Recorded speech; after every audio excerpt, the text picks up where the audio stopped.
नमस्कार खबरां दे इस बुलेटिन च तुहाडा स्वागत। मैं रजनी। पहला पेश ने चोणवीआं खबरां। केंद्रीय मंत्री जी किशन रेड्डी ने कहा कि सस्ती घरेलू गैस नाल करोड़ां लोकां विशेष करके गरीब महिलावां नूं मदद मिलेगी। केंद्रीय खजाना मंत्री निर्मला सीतारमण ने खेतरी ग्रामीण बैंकां विच डिजिटल सुविधावां नूं अपग्रेड करन ते दिता जोर। केंद्र सरकार नूं आईटी हार्डवेयर लई ELI स्कीम तहत उत्साहजनक हुंगारा मिलिया है। पंजाब सरकार ने मुलाजमां दी हड़ताल रोकण लई सूबे विच 31 अक्तूबर तक जरूरी सेवावां प्रबंधन एक्ट एस्मा कीता लागू।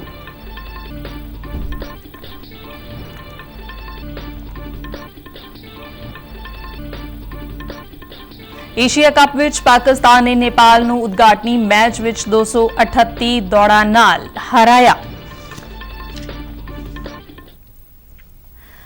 हुण खबरां विस्तार नाल। केंद्रीय सभ्याचार मंत्री जी किशन रेड्डी ने कहा कि घरेलू LPG सिलेंडर विच दित्ती रियायत नाल करोड़ां लोकां खास करके गरीब औरतां दी मदद होवेगी। हैदराबाद विच मंत्री ने कहा कि उज्जवला योजना दे लाभार्थियों नूं भी इस दा वड्डा लाभ मिलेगा। उन्होंने कहा कि उज्जवला स्कीम तहत 75 लाख नवे कनैक्शन देने का फैसला भी शलाघायोग है। केंद्र सरकार ने रखड़ी के त्योहार ते देश दीआं महिलावां नूं वड्डा तोहफा देंदिआं घरेलू गैस सिलेंडर की कीमत विच 200 रुपए की कटौती की। सरकार के फैसले तो बाद मोगा जिला च महिलावां ते आम लोकां ने प्रतिक्रिया दिंदिआं कहा कि इस रियायत नाल उन्हां ते आर्थिक बोझ घटिआ है। इस तो इलावा उज्जवला योजना तहत मिले सिलेंडरां ते 400 रुपए कटौती करन दा भी गरीबी ने भरपूर स्वागत किया। इस फैसले नाल जिथे गरीब लोकां दे चेहरिਆਂ ते रौनक आई उथे मध्यवर्गी परिवारां ने भी सुख दा साह लिया। केंद्र सरकार के लिए गए एक डिसीजन का मैं तहे दिल स्वागत करता हूँ, क्योंकि उज्ज्वला योजना के तहत सरकार ने 400 रुपये सब्सिडी दी है और आम पब्लिक को भी 200 रुपये की सब्सिडी दी है।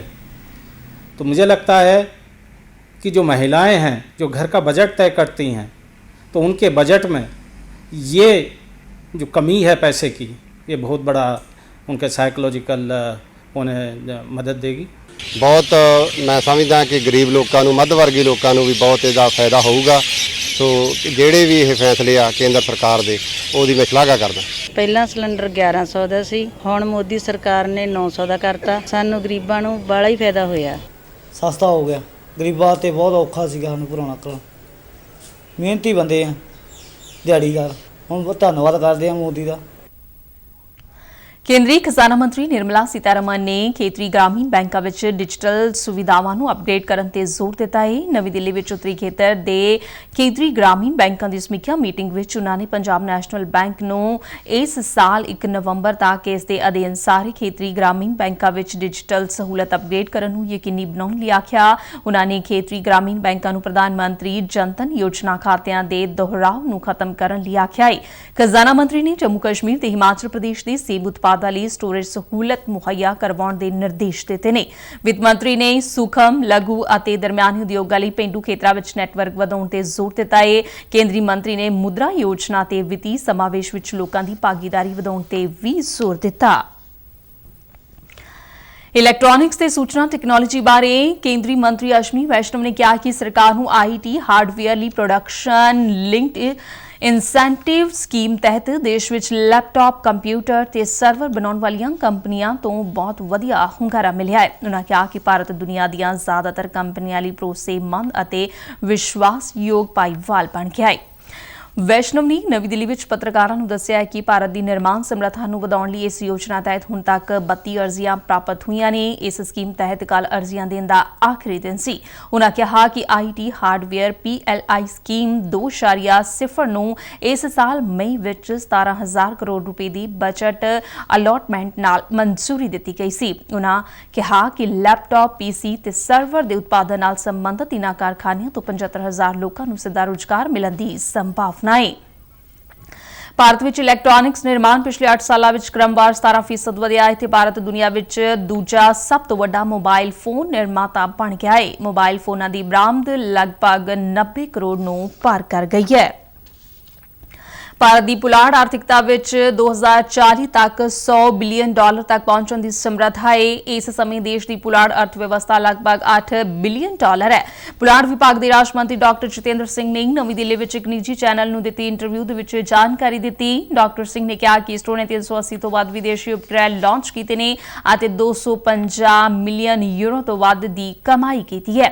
ਉਨ੍ਹਾਂ ਕਿਹਾ ਕਿ ਅਮਰੀਕੀ ਉਪਗ੍ਰਹਿ ਲਾਂਚ ਕਰਨ ਨਾਲ $170 ਮਿਲੀਅਨ ਤੋਂ ਵੱਧ ਦੀ ਕਮਾਈ ਹੋਈ ਹੈ। ਉਨ੍ਹਾਂ ਕਿਹਾ ਕਿ ਗਗਨਯਾਨ ਦੀ ਪਹਿਲੀ ਪ੍ਰੀਖਣ ਉਡਾਨ ਇਸ ਸਾਲ ਅਕਤੂਬਰ ਦੇ ਪਹਿਲੇ ਜਾਂ ਦੂਜੇ ਹਫ਼ਤੇ ਵਿੱਚ ਹੋਵੇਗੀ। ਇਸ ਤੋਂ ਪਹਿਲਾਂ ਮਿਸ਼ਨ ਆਦਿਤਿਆ L1 ਨੂੰ ਸੂਰਜ ਵੱਲ ਭੇਜਿਆ ਜਾਵੇਗਾ। ਕੇਂਦਰੀ ਵਣਜ ਅਤੇ ਸਨਅਤ ਮੰਤਰੀ ਪੀਯੂਸ਼ ਗੋਇਲ ਨੇ ਕਿਹਾ ਕਿ ਆਗਾਮੀ G20 ਸੰਮੇਲਨ ਵਿਸ਼ਵ ਵਪਾਰ ਭਾਰਤ ਵਿੱਚ ਪੂੰਜੀਕਾਰੀ ਨੂੰ ਆਕਰਸ਼ਿਤ ਕਰਨ ਅਤੇ ਬਹੁਪੱਖੀ ਸੰਗਠਨਾਂ ਵਿੱਚ ਭਾਰਤ ਦੀ ਭੂਮਿਕਾ ਨੂੰ ਵਧਾਉਣ ਦੀ ਦਿਸ਼ਾ ਵਿੱਚ ਇੱਕ ਮਹੱਤਵਪੂਰਨ ਉਪਰਾਲਾ ਸਾਬਤ ਹੋਵੇਗਾ। ਨਵੀਂ ਦਿੱਲੀ ਵਿੱਚ confederation of India export organisation ਦੇ ਉੱਤਰੀ ਖੇਤਰੀ ਸਰਵੋਤਮ ਨਿਰਯਾਤ ਪੁਰਸਕਾਰ ਸਮਾਰੋਹ ਨੂੰ ਸੰਬੋਧਨ ਕਰਦਿਆਂ ਉਨ੍ਹਾਂ ਕਿਹਾ ਕਿ ਅਸੀਂ ਮਾਣ ਅਤੇ ਪ੍ਰਤਿਭਾ ਨਾਲ ਭਰਪੂਰ ਦੇਸ਼ ਵਿੱਚ ਰਹਿ ਰਹੇ ਹਾਂ ਤੇ ਪੂਰੀ ਦੁਨੀਆ ਦਾ ਮੰਨਣਾ ਹੈ ਕਿ ਭਾਰਤ ਵਿਸ਼ਵ ਦੀ ਆਰਥਿਕ ਤਰੱਕੀ ਦਾ ਭਵਿੱਖ ਹੈ। The Global Trade Help Desk, which is implemented by the ITC, UNCTAD and WTO, and continuously upgraded so that it becomes more inclusive and provides very rich data for our MSMEs, and all the member countries and invited countries and institutions have welcomed this action plan to strengthen information flow for our MSMEs. ਪ੍ਰਧਾਨ ਮੰਤਰੀ ਦੇ ਪ੍ਰਮੁੱਖ ਸਕੱਤਰ doctor ਪੀਕੇ ਮਿਸ਼ਰਾ ਨੇ ਨਵੀਂ ਦਿੱਲੀ ਵਿੱਚ G20 ਤਾਲਮੇਲ committee ਦੀ ਬੈਠਕ ਦੀ ਪ੍ਰਧਾਨਗੀ ਕਰਦਿਆਂ G20 ਸਿਖਰ ਸੰਮੇਲਨ ਦੀ ਤਿਆਰੀਆਂ ਦੀ ਸਮੀਖਿਆ ਕੀਤੀ। ਤਾਲਮੇਲ ਕਮੇਟੀ ਦੀ ਇਹ 9ਵੀਂ ਮੀਟਿੰਗ ਸੀ। ਮੀਟਿੰਗ ਵਿੱਚ G20 ਸਕੱਤਰੇਤ ਤੇ ਵਿਦੇਸ਼, ਗ੍ਰਹਿ, ਸੱਭਿਆਚਾਰ, ਸੂਚਨਾ ਤੇ ਪ੍ਰਸਾਰਣ ਮੰਤਰਾਲਾ ਅਤੇ ਦੂਰਸੰਚਾਰ ਵਿਭਾਗ ਦੇ ਸੀਨੀਅਰ ਅਧਿਕਾਰੀ ਸ਼ਾਮਲ ਹੋਏ। ਮੀਟਿੰਗ ਦੌਰਾਨ ਪ੍ਰਮੁੱਖ ਸਕੱਤਰ ਨੇ ਸਾਰੇ ਸੰਬੰਧਿਤ ਅਧਿਕਾਰੀਆਂ ਤੇ ਸੰਗਠਨਾਂ ਦੇ ਪ੍ਰਮੁੱਖਾਂ ਨੂੰ ਸਿਖਰ ਸੰਮੇਲਨ ਦੇ ਨਿਰਵਿਘਨ ਆਯੋਜਨ ਲਈ ਸਾਰੇ ਯਤਨ ਕਰਨ ਲਈ ਆਖਿਆ। ਵੱਖ-ਵੱਖ ਏਜੰਸੀਆਂ ਵਿਚਾਲੇ ਵਧੀਆ ਤਾਲਮੇਲ ਲਈ ਭਾਰਤ ਮੰਡਪਮ ਵਿੱਚ ਵੱਖ-ਵੱਖ ਏਜੰਸੀਆਂ ਦਾ ਕੰਟਰੋਲ ਰੂਮ ਬਣਾਇਆ ਜਾਵੇਗਾ। ਮੀਟਿੰਗ ਵਿੱਚ ਭਾਰਤ ਮੰਡਪਮ ਵਿੱਚ ਕੀਤੇ ਗਏ ਕਾਰਜਾਂ ਤੇ ਤਸੱਲੀ ਪ੍ਰਗਟ ਕੀਤੀ ਗਈ। G20 ਲਈ ਪਹਿਲੀ ਵਾਰ ਮੋਬਾਈਲ ਐਪ ਵਿਕਸਿਤ ਕੀਤੀ ਗਈ ਹੈ। ਇਹ G20 ਇੰਡੀਆ ਐਪ ਐਂਡਰੋਇਡ ਅਤੇ iOS ਤੇ ਡਾਊਨਲੋਡ ਕੀਤੀ ਜਾ ਸਕਦੀ ਹੈ। ਸੰਬੰਧਿਤ ਅਧਿਕਾਰੀਆਂ ਨੇ ਪ੍ਰਮੁੱਖ ਸਕੱਤਰ ਨੂੰ ਸੁਰੱਖਿਆ ਪਹਿਲੂਆਂ ਦੀ ਵੀ ਜਾਣਕਾਰੀ ਦਿੱਤੀ। ਸੰਮੇਲਨ ਦੀ ਮੀਡੀਆ ਇੰਤਜ਼ਾਮਾਂ ਦੀ ਸਮੀਖਿਆ ਕੀਤੀ ਗਈ। ਹੁਣ ਤੱਕ ਵਿਦੇਸ਼ੀ ਮੀਡੀਆ ਸਮੇਤ 3600 ਤੋਂ ਵੱਧ ਬੇਨਤੀ ਪੱਤਰ ਮਿਲੇ ਨੇ ਅਤੇ ਉਨ੍ਹਾਂ ਨੂੰ ਮਾਨਤਾ ਪ੍ਰਾਪਤ ਜਾਰੀ ਕੀਤੇ ਜਾ ਰਹੇ ਨੇ। ਆਰਟੀਫੀਸ਼ੀਅਲ ਇੰਟੈਲੀਜੈਂਸ ਤੇ ਪਹਿਲੀ ਗਲੋਬਲ ਕਾਨਫਰੰਸ ਇਸ ਸਾਲ ਅਕਤੂਬਰ ਵਿੱਚ ਭਾਰਤ ਵਿੱਚ ਹੋਵੇਗੀ। ਇਹ ਅਗਲੀ ਪੀੜ੍ਹੀ ਦੀ ਆਰਟੀਫੀਸ਼ੀਅਲ ਇੰਟੈਲੀਜੈਂਸ ਦੀ ਵੱਖ-ਵੱਖ ਐਪਲੀਕੇਸ਼ਨਾਂ ਤੇ ਚਰਚਾ ਕਰਨ ਦਾ ਮੌਕਾ ਪ੍ਰਦਾਨ ਕਰੇਗੀ। ਇਲੈਕਟ੍ਰੋਨਿਕਸ ਤੇ ਸੂਚਨਾ ਟੈਕਨੋਲੋਜੀ ਬਾਰੇ ਰਾਜ ਮੰਤਰੀ ਰਾਜੀਵ ਚੰਦਰ ਸ਼ੇਖਰ ਨੇ ਕਿਹਾ ਕਿ ਭਾਰਤ ਆਰਟੀਫੀਸ਼ੀਅਲ ਇੰਟੈਲੀਜੈਂਸ ਸੰਮੇਲਨ ਦੇਸ਼ ਵਿੱਚ ਆਰਟੀਫੀਸ਼ੀਅਲ ਇੰਟੈਲੀਜੈਂਸ ਇਸ ਦੇ ਲੈਂਡਸਕੇਪ ਅਤੇ ਨਵੀਨਤਾ ਤੇ ਵੀ ਧਿਆਨ ਕੇਂਦਰਿਤ ਕਰੇਗਾ। ਭਾਰਤ ਨੇ ਸਿੰਗਾਪੁਰ ਦੀ ਖੁਰਾਕ ਸੁਰੱਖਿਆ ਲਈ ਚੌਲਾਂ ਦੀ ਬਰਾਮਦ ਦੀ ਇਜਾਜ਼ਤ ਦੇਣ ਦਾ ਫੈਸਲਾ ਲਿਆ ਹੈ। ਵਿਦੇਸ਼ ਮੰਤਰਾਲਾ ਦੇ ਬੁਲਾਰੇ ਅਰਿੰਦਮ ਬਾਗਚੀ ਨੇ ਕਿਹਾ ਕਿ ਇਸ ਸੰਬੰਧੀ ਰਸਮੀ ਹੁਕਮ ਛੇਤੀ ਹੀ ਜਾਰੀ ਕੀਤੇ ਜਾਣਗੇ। ਉਨ੍ਹਾਂ ਦੱਸਿਆ ਕਿ ਭਾਰਤ ਅਤੇ ਸਿੰਗਾਪੁਰ ਸਾਂਝੇ ਹਿੱਤਾਂ ਅਤੇ ਆਰਥਿਕ ਸੰਬੰਧਾਂ ਤੇ ਆਧਾਰਿਤ ਨਜ਼ਦੀਕੀ ਕੂਟਨੀਤਿਕ ਭਾਈਵਾਲ ਦਾ ਆਨੰਦ ਮਾਣਦੇ ਨੇ। ਭਾਰਤ ਨੇ ਇਸ ਵਿਸ਼ੇਸ਼ ਸੰਬੰਧਾਂ ਕਾਰਨ ਹੀ ਚੌਲਾਂ ਦੀ ਬਰਾਮਦ ਕਰਨ ਦਾ ਫੈਸਲਾ ਕੀਤਾ ਹੈ। ਮਾਲ ਅਫਸਰਾਂ ਵੱਲੋਂ ਆਪਣੇ ਭ੍ਰਿਸ਼ਟ ਸਾਥੀਆਂ ਦੀ ਪ੍ਰਸਤਾਵਿਤ ਹੜਤਾਲ ਦਾ ਸਖਤ ਨੋਟਿਸ ਲੈਂਦਿਆਂ ਪੰਜਾਬ ਦੇ ਮੁੱਖ ਮੰਤਰੀ ਭਗਵੰਤ ਮਾਨ ਨੇ ਅਜਿਹੇ ਅਧਿਕਾਰੀਆਂ ਖਿਲਾਫ ਸਖਤ ਅਨੁਸ਼ਾਸਨੀ ਕਾਰਵਾਈ ਕਰਨ ਦੀ ਚੇਤਾਵਨੀ ਦਿੱਤੀ ਹੈ। ਇੱਥੇ ਜਾਰੀ ਇੱਕ ਬਿਆਨ ਦੇ ਵਿੱਚ ਮੁੱਖ ਮੰਤਰੀ ਨੇ ਕਿਹਾ ਕਿ ਮਾਲ ਅਫਸਰਾਂ ਦੀਆਂ ਮਨਮਾਨੀਆਂ ਕਾਰਨ ਲੋਕਾਂ ਦੀ ਹੋਣ ਵਾਲੀ ਖੱਜਲ ਖੁਆਰੀ ਨੂੰ ਕਿਸੇ ਵੀ ਕੀਮਤ ਤੇ ਬਰਦਾਸ਼ਤ ਨਹੀਂ ਕੀਤਾ ਜਾਵੇਗਾ। ਉਨ੍ਹਾਂ ਕਿਹਾ ਕਿ ਡੀਸੀ ਦਫ਼ਤਰਾਂ ਵਿੱਚ ਮਾਲ ਅਫਸਰਾਂ ਸਮੇਤ ਸਟਾਫ ਹੜਤਾਲ ਤੇ ਜਾਣ ਲਈ ਆਜ਼ਾਦ ਹੈ, ਪਰ ਆਮ ਲੋਕਾਂ ਦੀ ਖੱਜਲ ਖੁਆਰੀ ਨੂੰ ਬਰਦਾਸ਼ਤ ਨਹੀਂ ਕੀਤਾ ਜਾਵੇਗਾ।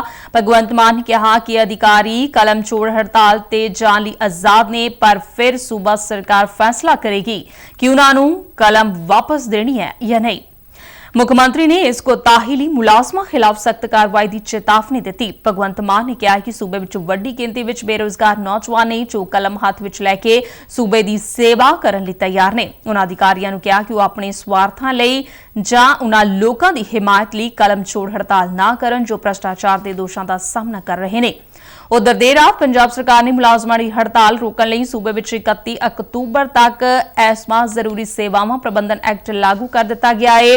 ਪੰਜਾਬ ਸਰਕਾਰ ਦੇ ਵਿਸ਼ੇਸ਼ ਮੁੱਖ ਸਕੱਤਰ ਵੱਲੋਂ ਜਾਰੀ ਇਹ ਹੁਕਮ ਪਟਵਾਰੀ, ਕਾਨੂੰਗੋ, ਸਰਕਟ ਮਾਲ ਅਧਿਕਾਰੀ ਅਤੇ ਡਿਪਟੀ ਕਮਿਸ਼ਨਰ ਦਫ਼ਤਰਾਂ ਵਿੱਚ ਤਾਇਨਾਤ ਕਰਮਚਾਰੀਆਂ ਤੇ ਲਾਗੂ ਰਹਿਣਗੇ। ਇਹ ਹੁਕਮ 31 ਅਕਤੂਬਰ ਤੱਕ ਪੰਜਾਬ ਵਿੱਚ ਲਾਗੂ ਰਹਿਣਗੇ। ਇਨਫੋਰਸਮੈਂਟ ਡਾਇਰੈਕਟੋਰੇਟ ਨੇ ਹਿਮਾਚਲ ਪ੍ਰਦੇਸ਼ ਵਜ਼ੀਫਾ ਘੁਟਾਲਾ ਮਾਮਲੇ ਵਿੱਚ ਹਿਮਾਚਲ ਪ੍ਰਦੇਸ਼, ਪੰਜਾਬ, ਹਰਿਆਣਾ ਤੇ ਦਿੱਲੀ ਵਿੱਚ 24 ਥਾਵਾਂ ਤੇ ਤਲਾਸ਼ੀ ਮੁਹਿੰਮ ਚਲਾਈ। ਇਹ ਤਲਾਸ਼ੀ ਮੁਹਿੰਮ ਸੂਬੇ ਦੇ ਸਿੱਖਿਆ ਵਿਭਾਗ ਦੇ ਅਧਿਕਾਰੀਆਂ, ਬੈਂਕਾਂ ਤੇ ਪ੍ਰਾਈਵੇਟ ਯੂਨੀਵਰਸਿਟੀਆਂ ਤੇ ਸੰਸਥਾਵਾਂ ਨਾਲ ਸੰਬੰਧਿਤ ਇਕਾਈਆਂ ਦੇ ਮਾਲਕਾਂ ਤੇ ਚਲਾਈ ਗਈ, ਜੋ ਕਥਿਤ ਤੌਰ ਤੇ ਸਕਾਲਰਸ਼ਿਪ ਫੰਡਾਂ ਦੀ ਦੁਰਵਰਤੋਂ ਵਿੱਚ ਸ਼ਾਮਲ ਨੇ। ਈਡੀ ਅਨੁਸਾਰ ਸਰਚ ਆਪਰੇਸ਼ਨ ਦੌਰਾਨ 75 ਲੱਖ ਰੁਪਏ ਦੀ ਬੇਹਿਸਾਬੀ ਨਕਦੀ ਜ਼ਬਤ ਕੀਤੀ ਗਈ ਅਤੇ ਬੈਂਕ ਖਾਤਿਆਂ ਵਿੱਚ ਪਏ 2 ਕਰੋੜ 55 ਲੱਖ ਰੁਪਏ ਨੂੰ ਫ੍ਰੀਜ਼ ਕੀਤਾ ਗਿਆ। ਵੱਖ-ਵੱਖ ਅਪਰਾਧਕ ਦਸਤਾਵੇਜ਼ ਤੇ ਡਿਜੀਟਲ ਉਪਕਰਨ ਵੀ ਜ਼ਬਤ ਕੀਤੇ ਗਏ। BSF ਵੱਲੋਂ ਜ਼ਿਲ੍ਹਾ ਅੰਮ੍ਰਿਤਸਰ ਦੇ ਪਿੰਡ ਰਣੀਆਂ ਨੇੜੇ ਇੱਕ ਡਰੋਨ ਵੱਲੋਂ ਕੱਲ ਸ਼ਾਮੀ ਸੁੱਟੇ ਗਏ ਨਸ਼ੀਲੀ ਪਦਾਰਥਾਂ ਦੀ ਖੇਪ ਦੀ ਵਿਸ਼ੇਸ਼ ਸੂਚਨਾ ਮਿਲਣ ਤੇ ਇੱਕ ਸਰਚ ਅਭਿਆਨ ਚਲਾਇਆ ਗਿਆ। ਤਲਾਸ਼ੀ ਦੌਰਾਨ ਸੁਰੱਖਿਆ ਬਲਾਂ ਨੇ ਪਿੰਡ ਦੇ ਖੇਤਾਂ ਵਿੱਚੋਂ ਇੱਕ ਨਾਇਲੋਨ ਦੀ ਹੁੱਕ ਨਾਲ ਜੁੜੀ ਲਾਲ ਰੰਗ ਦੀ ਪੋਲੀਥੀਨ ਬਰਾਮਦ ਕੀਤੀ, ਜਿਸ ਵਿੱਚ 5 ਨਸ਼ੀਲੇ ਪਦਾਰਥਾਂ ਨਾਲ ਭਰੀਆਂ 5 ਪਲਾਸਟਿਕ ਦੀਆਂ ਬੋਤਲਾਂ ਸਨ, ਜਿਸ ਵਿੱਚ ਹੈਰੋਇਨ ਹੋਣ ਦਾ ਸ਼ੱਕ ਹੈ। ਇਸ ਤਰ੍ਹਾਂ BSF ਜਵਾਨਾਂ ਨੇ ਤਸਕਰਾਂ ਦੀ ਹੋਰ ਨਾਪਾ ਕੋਸ਼ਿਸ਼ ਨੂੰ ਨਾਕਾਮ ਕਰ ਦਿੱਤਾ। ਮੁਲਤਾਨ ਵਿੱਚ ਖੇਡੇ ਗਏ ਏਸ਼ੀਆ ਕੱਪ 2023 ਟੂਰਨਾਮੈਂਟ ਵਿੱਚ ਪਾਕਿਸਤਾਨ ਨੇ ਨੇਪਾਲ ਨੂੰ 238 ਦੌੜਾਂ ਦੇ ਵੱਡੀ ਫਰਕ ਨਾਲ ਹਰਾਇਆ ਹੈ। ਇਸ ਟੂਰਨਾਮੈਂਟ ਵਿੱਚ ਪਾਕਿਸਤਾਨ ਦੀ ਇਹ ਸਭ ਤੋਂ ਵੱਡੀ ਜਿੱਤ ਹੈ। ਕਪਤਾਨ ਬਾਬਰ ਆਜ਼ਮ ਨੇ 151 ਤੇ ਇਫਤਿਖਾਰ ਅਹਿਮਦ ਦੇ 109 ਅਜੇਤੂ ਦੌੜਾਂ ਦੇ ਧਮਾਕੇਦਾਰ ਸੈਂਕੜਿਆਂ ਦੀ ਬਦੌਲਤ ਪਾਕਿਸਤਾਨ ਨੇ ਨੇਪਾਲ ਨੂੰ ਟੂਰਨਾਮੈਂਟ ਦੇ ਇਸ ਪਹਿਲੇ ਮੈਚ ਵਿੱਚ ਮਾਤ ਦਿੱਤੀ ਹੈ। ਪਾਕਿਸਤਾਨ ਨੇ ਨੇਪਾਲ ਸਾਹਮਣੇ 343 ਦੌੜਾਂ ਦਾ ਵੱਡਾ ਟੀਚਾ ਰੱਖਿਆ ਸੀ, ਜਿਸ ਦੇ ਜਵਾਬ ਵਿੱਚ ਨੇਪਾਲ ਦੀ ਪੂਰੀ 23 ਓਵਰਾਂ ਤੇ 4 ਬਾਲਾਂ ਨਾਲ 104 ਦੌੜਾਂ ਤੇ ਸਿਮਟ ਗਈ। ਏਸ਼ੀਆ ਕੱਪ ਵਿੱਚ ਭਾਰਤ ਤੇ ਪਾਕਿਸਤਾਨ ਦਾ ਮੁਕਾਬਲਾ 2 ਸਤੰਬਰ ਨੂੰ ਸ਼੍ਰੀਲੰਕਾ ਵਿੱਚ ਹੋਵੇਗਾ, ਜਿਸ ਦਾ ਖੇਡ ਪ੍ਰੇਮੀ ਬੜੀ ਬੇਸਬਰੀ ਨਾਲ ਇੰਤਜ਼ਾਰ ਕਰ ਰਹੇ ਨੇ। ਇਹ ਵਨਡੇ ਕ੍ਰਿਕਟ ਵਿੱਚ ਪਾਕਿਸਤਾਨ ਦੀ ਤੀਜੀ ਸਭ ਤੋਂ ਵੱਡੀ ਜਿੱਤ ਹੈ, ਜਦਕਿ ਏਸ਼ੀਆ ਕੱਪ ਦੇ ਇਤਿਹਾਸ ਵਿੱਚ ਦੂਜੀ ਸਭ ਤੋਂ ਵੱਡੀ ਜਿੱਤ ਦਰਜ ਕੀਤੀ ਗਈ ਹੈ। ਏਸ਼ੀਆ ਕੱਪ ਦੀ ਸਭ ਤੋਂ ਵੱਡੀ ਜਿੱਤ ਭਾਰਤ ਨੇ 2008 ਵਿੱਚ ਹਾਂਗਕਾਂਗ ਤੇ 256 ਦੌੜਾਂ ਬਣਾ ਕੇ ਦਰਜ ਕੀਤੀ ਸੀ। ਖਬਰਾਂ ਦੇ ਬੁਲੇਟਿਨ ਸਾਡੇ ਦਰਸ਼ਕ RNUDD ਕੇ ਜਲੰਧਰ ਦੇ YouTube ਚੈਨਲ, Facebook ਪੇਜ ਤੇ Twitter ਹੈਂਡਲ ਤੇ ਵੀ ਦੇਖ ਸਕਦੇ ਨੇ। ਬੁਲੇਟਿਨ ਦੇ ਅਖੀਰ ਵਿੱਚ ਨਵੀਆਂ ਖਬਰਾਂ ਇੱਕ ਵਾਰ ਫਿਰ ਤੋਂ। ਕੇਂਦਰੀ ਮੰਤਰੀ ਜੀ ਕਿਸ਼ਨ ਰੈਡੀ ਨੇ ਕਿਹਾ ਕਿ ਸਸਤੀ ਘਰੇਲੂ ਗੈਸ ਨਾਲ ਕਰੋੜਾਂ ਲੋਕਾਂ, ਵਿਸ਼ੇਸ਼ ਕਰਕੇ ਗਰੀਬ ਮਹਿਲਾਵਾਂ ਨੂੰ ਮਦਦ ਮਿਲੇਗੀ।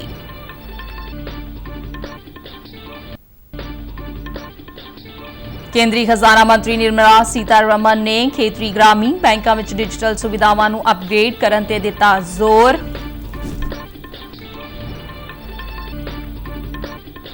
ਕੇਂਦਰ ਸਰਕਾਰ ਨੂੰ IT ਹਾਰਡਵੇਅਰ ਲਈ ELI ਸਕੀਮ ਤਹਿਤ ਉਤਸ਼ਾਹਜਨਕ ਹੁੰਗਾਰਾ ਮਿਲਿਆ ਹੈ। ਪੰਜਾਬ ਸਰਕਾਰ ਨੇ ਮੁਲਾਜ਼ਮਾਂ ਦੀ ਹੜਤਾਲ ਰੋਕਣ ਲਈ ਸੂਬੇ ਵਿੱਚ 31 ਅਕਤੂਬਰ ਤੱਕ ਜ਼ਰੂਰੀ ਸੇਵਾਵਾਂ ਪ੍ਰਬੰਧਨ ਐਕਟ ਐਸਮਾ ਕੀਤਾ ਲਾਗੂ।